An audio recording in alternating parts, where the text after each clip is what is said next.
সংগঠন ধর্ম প্রচারের নামে নানা অপরাধ আর সাম্প্রদায়িক দাঙ্গা বাঁধানোই মূল উদ্দেশ্য সংগঠনটির। তথাকথিত প্রভু গ্রেপ্তারের পর থেকেই উগ্র হয়ে ওঠে কট্টর হিন্দুরা। এর গাড়ি সহ বেশ কয়েকটি ব্যক্তিগত গাড়িতেও ভাঙচুর করে কট্টর হিন্দুত্ববাদী ইসকনের সমর্থকরা। এ সময় একটি মসজিদেও হামলা করে এসব উগ্র হিন্দুরা। এই তালিকা সব করে রাখো আপা, এবার হিসাব নেওয়া হবে।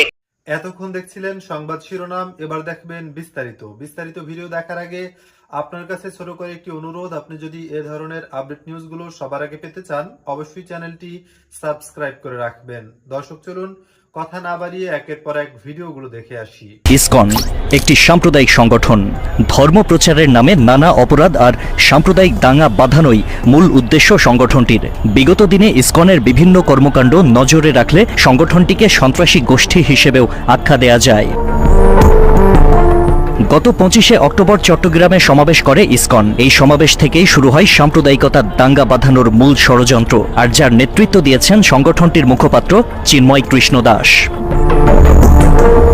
চট্টগ্রামের এই সমাবেশে জাতীয় পতাকা অবমাননা করে চরম হিন্দুত্ববাদী সংগঠনটি। জাতীয় পতাকা অবমাননা ও রাষ্ট্রদ্রোহিতার অভিযোগে গত 31শে অক্টোবর চিন্ময় কৃষ্ণ সহ 19 জনের বিরুদ্ধে মামলা করা হয়। এরই জেরে গতকাল চিন্ময়কে গ্রেপ্তার করে ডিবি পুলিশ। তথাকথিত প্রভু গ্রেপ্তারের পর থেকেই উগ্র হয়ে ওঠে কট্টর হিন্দুরা। গ্রেপ্তারের পর আজকে বেলা 11:15টার দিকে চট্টগ্রাম মেট্রোপলিটন আদালতে হাজির করা হয় চিন্ময় কৃষ্ণ দাসকে। শুনানি শেষে বিচারক কাজী শরীফুল ইসলাম তার জামিন মঞ্জুর না করে কারাগারে পাঠানোর নির্দেশ দেন। রায়ের পর তথাকথিত প্রভু মুক্তির দাবিতে চট্টগ্রাম আদালত প্রাঙ্গণে তাণ্ডব চালায় হিন্দুরা। আসামি চিন্ময় কৃষ্ণের প্রিজন ভ্যান আটকে মুক্তির দাবি জানায় তারা। পরিস্থিতি নিয়ন্ত্রণে নেয়ার চেষ্টা করলে আইনশৃঙ্খলা বাহিনীর ওপর হামলা করে হিন্দু বিক্ষোভকারীরা। এ সময় আদালত প্রাঙ্গণে ভাঙচুর, অগ্নিসংযোগ করে তারা। আইনশৃঙ্খলা বাহিনীর গাড়ি সহ বেশ কয়েকটি ব্যক্তিগত গাড়িতেও ভাঙচুর করে কট্টর হিন্দুত্ববাদী ইসকনের সমর্থকরা। এ সময় একটি মসজিদেও হামলা করে এসব উগ্র হিন্দুরা। এমনকি সামাজিক মাধ্যমে ছড়িয়ে পড়া একটি ছবিতে দেখা যায় একজনকে গলা কেটে হত্যা করেছে ইসকন অর্থাৎ চিন্ময় কৃষ্ণ প্রভুর সমর্থকরা। পরে জানা যায় নিহত ওই ব্যক্তি আন্তর্জাতিক ইসলামী বিশ্ববিদ্যালয় চট্টগ্রামের আইন বিভাগের 19তম ব্যাচের সাবেক ছাত্র ও চট্টগ্রাম জেলা আইনজীবী সমিতির সদস্য অ্যাডভোকেট সাইফুল ইসলাম আলিফ। এসব তো গেল গত 2 দিনে ইসকন সমর্থকদের কর্মকাণ্ডের চিত্র। এর বাইরে বহু আগে থেকে সাম্প্রদায়িক দাঙ্গা সৃষ্টির লক্ষ্যে কাজ করছে ইসকন। ধর্মীয় কার্যক্রমের আড়ালে চিন্ময় কৃষ্ণ প্রভুর মতো সমালোচিত ব্যক্তিদের উদ্দেশ্য ছিল ভিন্ন।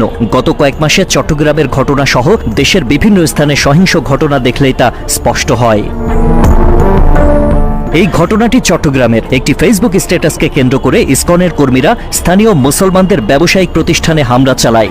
এ সময় তারা মালামাল লুট করার পর ভাঙচুর করে অনেকগুলো দোকানপাট। সেই সঙ্গে কয়েকজন মুসলিম ব্যবসায়ীকে দোকানের ভেতরে অবরুদ্ধও করে রাখে ইসকনের সন্ত্রাসীরা। হিন্দুরা ঘটনাস্থলে বেশ কিছু মিডিয়া কর্মীর ওপরও হামলা চালায় বলে খবর পাওয়া গেছে। পরে পুলিশ গিয়ে পরিস্থিতি নিয়ন্ত্রণে আনে।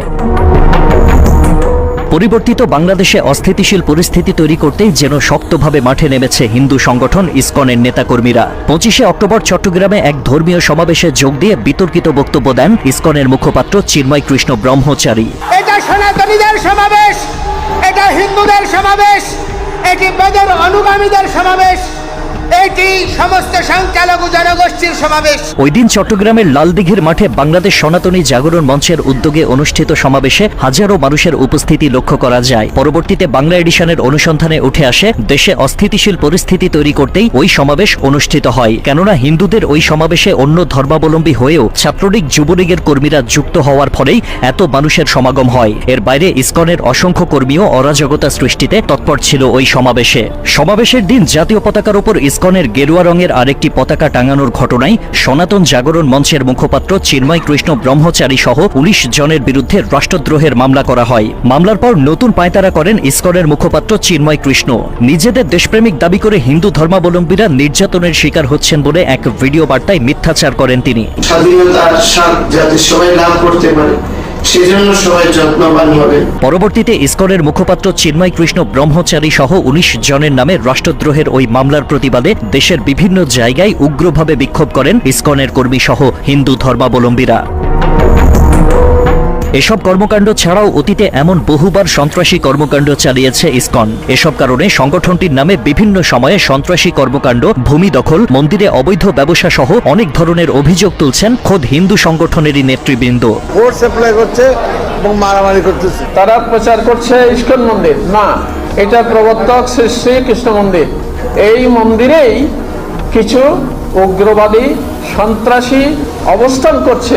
আঘাত করে হাসপাতালে পাঠানো, ইহা কি সাধুর কাজ? এছাড়া চট্টগ্রামে ইসকন নেতাকর্মীরা সদলবলে স্কুলে স্কুলে খাবার বিতরণের আড়ালে কোমলমতি শিশু শিক্ষার্থীদের হরে কৃষ্ণ হরে রাম মন্ত্র পড়তে অপকৌশলে লিপ্ত হয়েছে বারবার, যা প্রকাশেও এসেছে বিভিন্ন সময়ে। ইসকনের নেতাকর্মীদের আরেকটি ন্যাক্কারজনক কাজ মন্দির দখল। ঢাকার স্বামীবাগের সনাতন হিন্দু মন্দির দখল নিয়ে নামকরণ করা হয় ইসকন মন্দির। মন্দিরের জমির মালিক সনাতন হিন্দু ব্যক্তিকে মামলা দিয়ে সেখানে ইসকন মন্দির গড়ে তোলেন এই উগ্রবাদীরা। একইভাবে ঠাকুরগাঁও সদর উপজেলার আউলিয়াপুর এলাকায় শ্রী শ্রী রসিক রায় জিউ মন্দিরে সনাতনদের ওপর অত্যাচার করে আসছে ইসকনিরা। 2009 সালের 18 সেপ্টেম্বর রসিক রায় জিউ মন্দিরে দুর্গাপূজা নিয়ে ইসকনপন্থী ও সনাতন ধর্মাবলম্বীদের সংঘর্ষ হয়। এ সময় হামলা চালিয়ে ফুলবাবু নামের একজন সনাতন ধর্মাবলম্বীকে হত্যা করে ইসকনের সন্ত্রাসীরা। 2014 সালে স্বামীবাগে তারাবির নামাজে বাধা দেয় ইসকন। এ সময় হিন্দু মুসলিম সংঘর্ষে আহত হয় বেশ কয়েকজন। পুরো দেশে বিরাজ করে হিন্দু মুসলিম সাম্প্রদায়িক পরিস্থিতি। 2016 সালে সিলেটে মন্দির থেকে পার্শ্ববর্তী মসজিদের মুসল্লিদের উপর গুলি চালায় ইসকনের সন্ত্রাসীরা। এ সময় ইসকনিদের হামলায় ডজন খানেক মুসল্লি গুরুতর আহত হয়। এছাড়া ওই বছরই ইসকনের সন্ত্রাসী কর্মকাণ্ড নিয়ে প্রতিবাদী স্ট্যাটাস দেয় সিলেটে হত্যার শিকার হন মসজিদের এক ইমাম। এসব ছাড়াও ছোট ছোট শিশুদেরকে বলাৎকার করার অভিযোগ রয়েছে ইসকনের মুখপাত্র চিন্ময় কৃষ্ণের বিরুদ্ধে।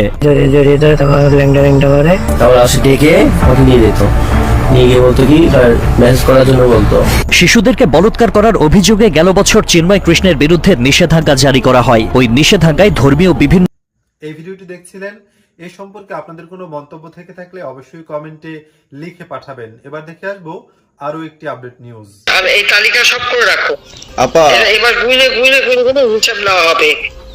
তার আগে যারা আমার নেতা কর্মীকে হাত দিচ্ছে, কোপায় কোপায় ছাত্রলীগে মারতেছে, প্রত্যেকের এক একটা শিক্ষা আমি দিয়ে ছাড়বো। আর আমি যেটা বলি আমি তা করি। আমি তো আছি, তোমরা কেমন আছো? জি আপা, আলহামদুলিল্লাহ। আপা আমার চিনছেন, আমি ছাত্রলীগের যুগ্ম আহ্বায়ক গোপালগঞ্জ সদরের। আপা হ্যালো। হ্যাঁ আপা আপনাকে খুব মিস করতেছি। আপা দেশের অবস্থা তো খুবই আপা দেশের অবস্থা তো খুবই খারাপ। আপা আমাদের খুবই খারাপ, সবার উপরে শুরু করছে এখন খুব খারাপ। আপা আর ওই যে আজকে গতকালকে রাতে তো আপনার পার্টি অফিস থেকে 6 জনকে গ্রেপ্তার করছে, মানে গোপালগঞ্জের পার্টি অফিস থেকে। আপা আপনি নিউজ জানেন কিনা? আপা আমরা তো বাড়িতে ঘুমাইতে পারতেছি না। আপা এটা প্রশাসন খুব মানে খারাপ করতেছে, যৌথ বাহিনী অভিযান করতেছে। আপা অবস্থা। হ্যালো। হ্যাঁ, ওখানে তো একজন শিবির আর একজন হলো ছাত্র দল, তাদেরকে বসাইছে এখন গোপালগঞ্জে।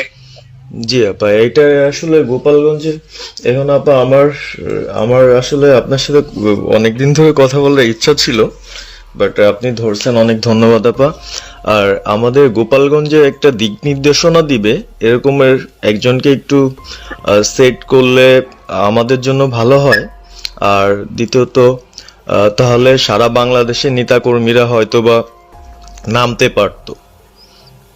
হ্যাঁ, একজনের নাম বলবা, সাথে সাথে একটা মামলা দেবে এবং গ্রেপ্তার করে দেবে।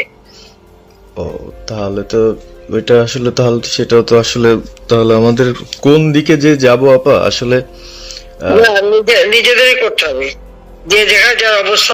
দর্শক দেখছিলেন বিস্তারিত, এই সম্পর্কে আপনাদের মতামত কমেন্টে লিখে পাঠাবেন। ভিডিও ভালো লাগলে চ্যানেলটি সাবস্ক্রাইব করতে ভুলবেন না। এবারের মতো এখানেই বিদায় নিচ্ছি, শীঘ্রই দেখা হয়ে যাবে নতুন কোনো ভিডিও নিয়ে। ততক্ষণ সকলে ভালো থাকুন, সুস্থ থাকুন। আসসালামু আলাইকুম ওয়া রাহমাতুল্লাহি ওয়া বারাকাতুহু।